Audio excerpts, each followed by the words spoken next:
right? For me, transformation is not just something that we do, it's something that we are. For me, it's weird that people expect there not to be resistance. Or the expectation is, is this supposed to, I want to transform, but I want this to be easy.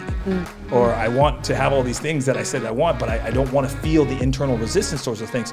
Of course you are, right? Because change is like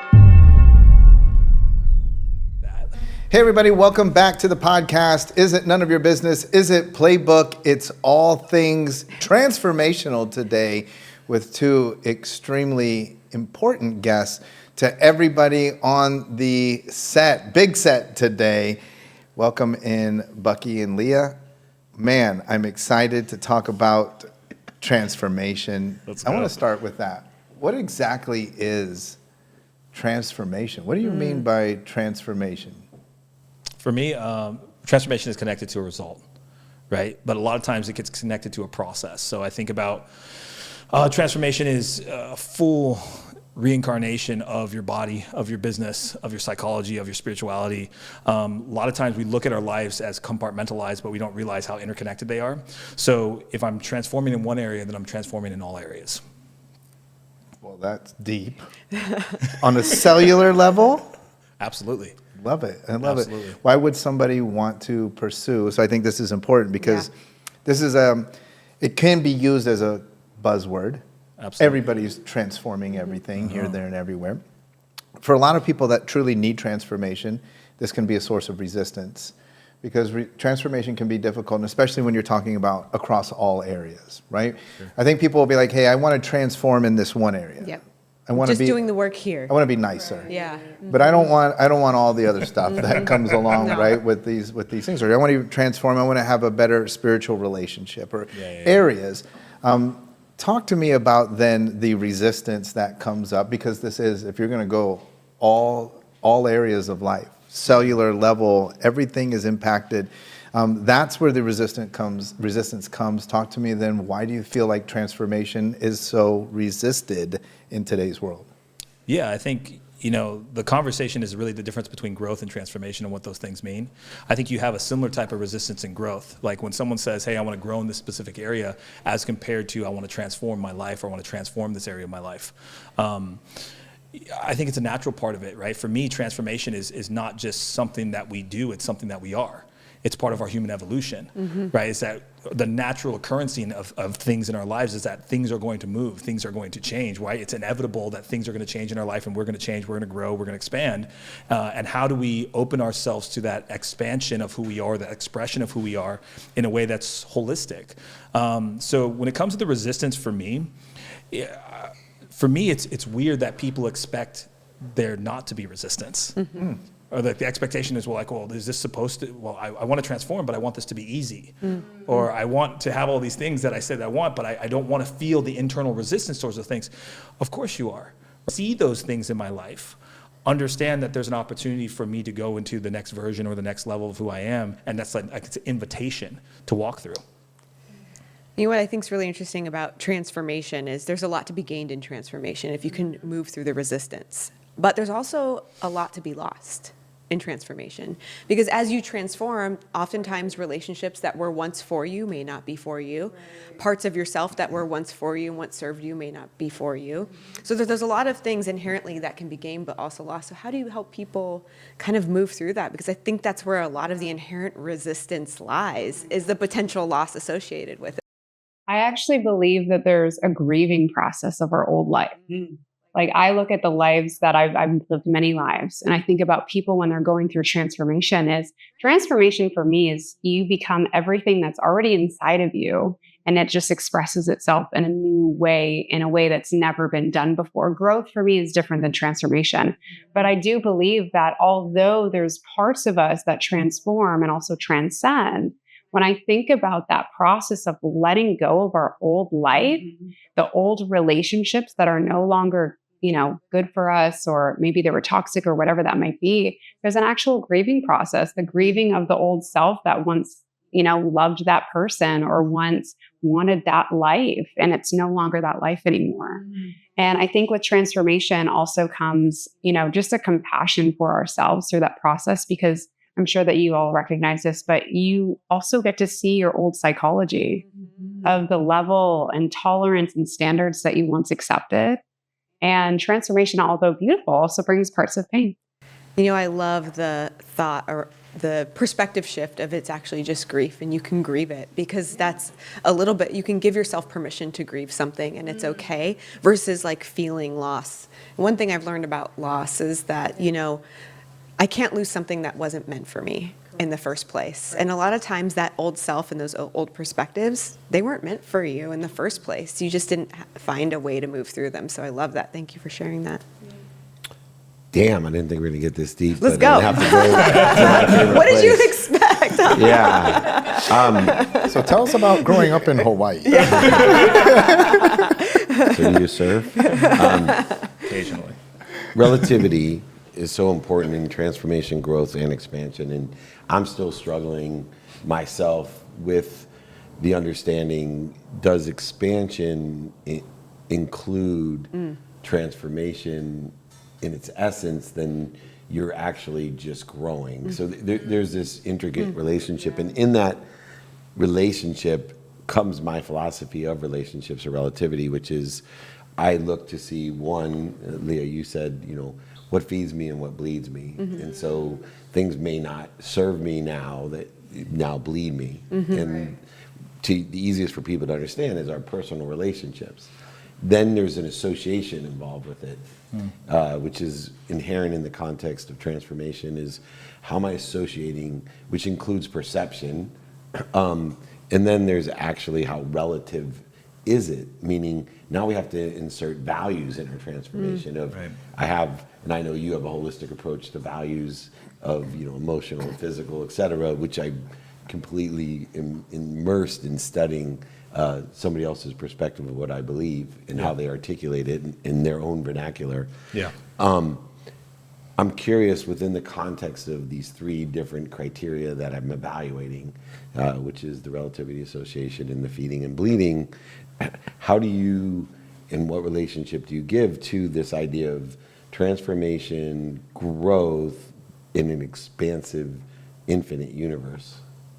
The thing that kept on coming up for me while you were speaking, and even in the conversation before, was this idea of the separation between self and like who self is. And I think foundationally and contextually, it's a really important piece to understand from a spiritual and transformative standpoint, is that I'm not my life experiences, and there's a piece of myself that is going to outlive this human experience of Bucky.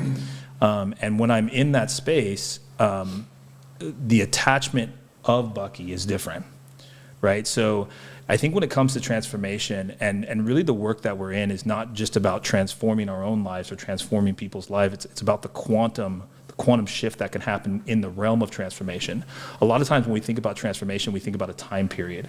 It's extended growth or exponential growth over time in these different areas. And there's this Especially in outcome, business, right? especially in business. Yeah. But like the quantum ability, to be able to instantly transform and to have new perspective and new insight about the things that we're doing, for me, it moves out of the realm of the human nature of who I am and into the realm of the cosmic nature of who I am. And in the cosmic nature of who I am, there's a different level there's different rules. The rules are different, right? So we've all heard like I'm a spiritual being having a human experience. We've all heard this before, right? But how does that play out in my day-to-day life, in my decisions, in how I'm operating in the world? I think when we're operating from a human mindset and trying to place it on a cosmic reality or a cosmic makeup, it's difficult to find, footholds in that, right? Versus, and to answer your question, like I think part of it is like that's the game. Yeah. Like we're in that game of doing that dance between the cosmic and the human and the cosmic, and how do these things blend, and how do I make sense of it from a human, but also know that I'm It's literally right? the ferocious Buddha, right? It's the ferocious Buddha, that reconciliation. Totally. Yeah. Yeah. Right on. Leah, you want to share some stuff? What came up for me was just totally different. Transformation can look a lot like destruction for those that don't understand it. And there was that quote that just changed my life years ago, because I think when you transform, it does look like a lot of destruction. But I think people that are consistently just on this path of transformation can actually be really destructive if they don't step into expansion and growth. I do believe that there's moments and milestones in our lives that transformation is actually needed. Is like, in order for that seed to come out, it needs to fully crack open. And there's parts of our life that are like that. But I think if our whole life was only that and it didn't encompass growth and expansion, we would get stuck in this thing that is constantly having us reinvent ourselves. And although that does happen in expansion, I think there's a really strong differentiation between. Just to comment, because I'm on this track of with time and behavior, consistent behavior creating 90% of these exponential outcomes, and then variant behavior creating 10%. But it's applicable to what you're saying, that in this transformation growth, there's this consistency, but we need the variance. And if we don't have a correct perspective or the right view of finding light, love, and lessons in the variance, then we can't expand or transform the consistent. And so it's like the infinite compared to the periodic. For me, the variance is where the quantum effect is. It's like, yes, the consistency, and how do I build that level of discipline to be able to do that so I can access resource just so that I can let go. But I want to get to a point, for me, like extreme, I'm extremes, right? Firewalking, skydiving, big wave surfing, motorcycles, right? Like why extremes? Because in that extreme, there is that moment where you push yourself right to that moment, and then you have to let go. You have to let go. You're sitting on the edge of a plane, you have to let go. You have to surrender. You're riding a motorcycle 100 miles an hour, you have to let go.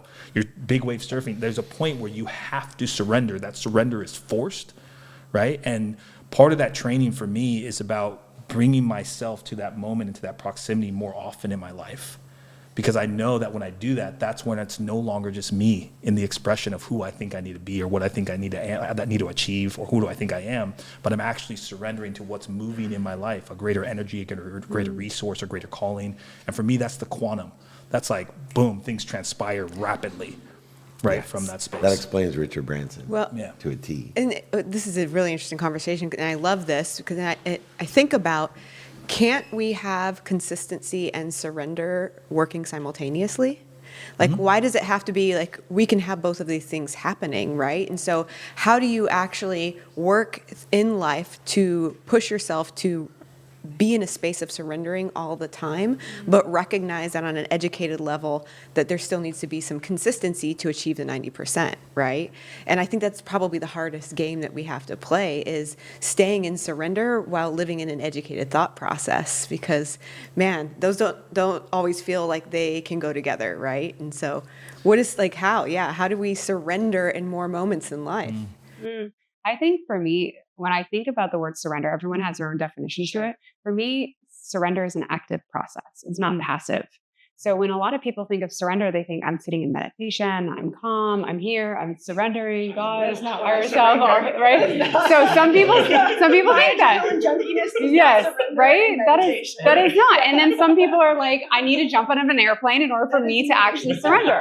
So we all have our own ways to like get to that point of surrender. And I think when you look at surrender, it's like, how can it actually become an active process? Right. That you can surrender to a new inspiration, a new intellectual thought, while you're walking the path, and you can surrender to that moment and just feel into it, think into it, and move it through. I think when we stop moving and we're not in action and momentum and energy is flowing, then surrender just becomes stuck.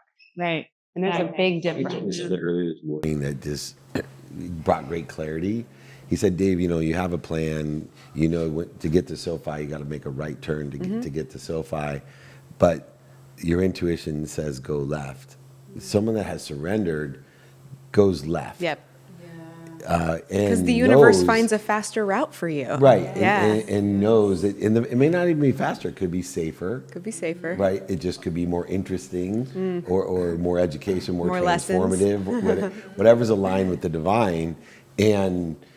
But here's what came to my mind when you said that, because I love that analogy and we'll use it, was you still got to make the left turn. Yes. So many people wouldn't make the right or the left. Right.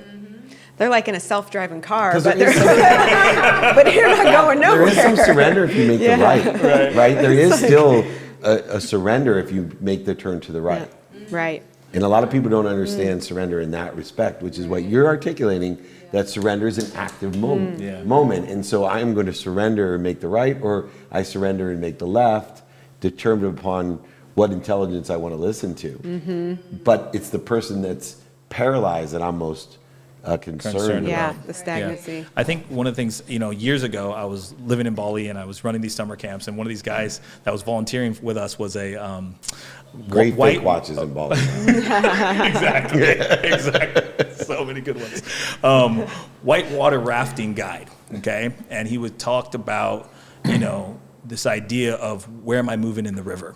And in the river, there's this one spot in the river that's the deepest spot of the river, that's the fastest moving part of the river. And a lot of times when people get in the raft, they're like, let's avoid these rocks, let's not get stuck in this thing. It's like, rather than looking to avoid all the things, work towards being in the deepest part of the river that's gonna get us down fastest and the safest. And I think about that from this idea of consistency versus surrender is like, for me, there's this energetic field in our lives. And what I'm doing in my consistency is I'm looking to put myself into the energetic field. But once I'm in the energetic field, now there's a different type of momentum, a different type of energy that calls me into something different than my consistency to get there. Yeah. Right? And then how do I allow that to actually lead and actually surrender? Not that I'm no longer paddling, Right. but now I'm paddling in momentum In the momentum. versus looking to get to it. Right. And I think from a life and business and relationship standpoint, if you can understand how to read your life, how to read your business, how to read your emotion, how to read your psychology, how to read your spirituality in the same way that you would read that river, like that's for me what I'm always striving for. Well, I know as we're wrapping up, I've just been having one burning question. Is transformation exclusive to human beings? Thank you for asking that question. For me, one of the things that came up for Dave when he was talking about something came up for me is like, when I don't know, where do I go? Right? Do I go to my mind? Do I go to my heart? Where do I go if I don't know? The place that I always go is I go to nature. And I look for the signs in nature. Right? And I think if you think about transformation, not as a human experience, but as like a universal experience, you can see the natural tendencies of how transformation transpires, right? And for me, again, transformation, we use it a lot in this personal development space or this coaching space as like, this process or this buzzword or this something that's so enticing. It's like this attractive thing. But I think if you understand the natural occurrence of things and how the planet moves and how the universe works and how our humanity works, like we are always in this process of transformation. So I don't think it's exclusive to humans at all. I think it's one of these universal things that's constantly happening, and we're just a part of it. So that's why I say it's like transformation is our evolution because it is our most natural state. But part of what's in the way is our thinking that we are we, right? And that my life needs to be a certain way because that's how I've been conditioned to believe myself to be and my life to be. So that was a setup question. Yeah. Do you think the same? The word that came to me was nature, but I didn't have anything that I would actually say, it feels for me like nature, but I wouldn't go into the depth of what he has tapped into. Yeah, so my last question then is, in elementary school, we learned the 5 signs of life. Yeah. One of them is growth. But you're contrasting in this episode the difference between growth and transformation. So the question is, do you think that maybe there's actually 6 signs of life? Is transformation one of the actual signs of life? What were the other 4? Adaptability, assimilation, excretion, growth. I think everybody in some way or another is trying to make sense and make language of something that's a universal phenomenon. So, I think all the great scholars, all the great poets, all the great artists are feeding off that same energy and looking to formalize it into a way that makes sense from a human experience standpoint. So if that makes sense for you or for anybody who's watching this, that transformation is one of these 6 senses, or what do you say, 6 signs? Signs of life. And you resonate with that, and that causes you to move into a greater consistency or move into a greater alignment of who you are, then absolutely, right? I think anything that serves anybody to step into a level of growth, yes. Well, I mean, my point on that is I think that I wonder how many people, right, we have the 5 signs of life, just that signals that there is life. And that then applies to not just humans, to all things, plants, animals, every on a cellular level. You have to exhibit these 5 signs of life. But I'm wondering if transformation is the sixth sign, that you're not actually living. You could be alive, but you're not actually living unless you have incorporated the element of transformation. That would be the definition of living. Like you're living if you are able to understand and apply transformation in your life. It's a great episode. Lessons with Dave. Yeah, well, one is an apology for all you 19-year-old life coaches out there that may not understand what we were talking about. But keep on selling. It's very courageous. Keep on keeping on. The other, for me, lesson is a lot of people don't understand that surrendering or reconciliation in this context of the signs of life or transformation, growth, expansion is an activity. They see it as a passive, meditative, even the word meditative is an activity, but it is an activity, and activities require attention and intention. And if I would take a lesson away, it's be very attentional and intentional in your surrender.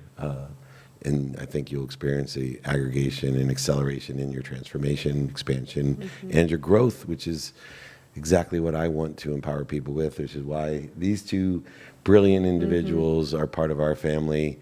Thank you, Sean, Lacey, Leah, and Bucky. You guys are amazing. I'm just blessed to be here. And once again, sorry, 19-year-olds.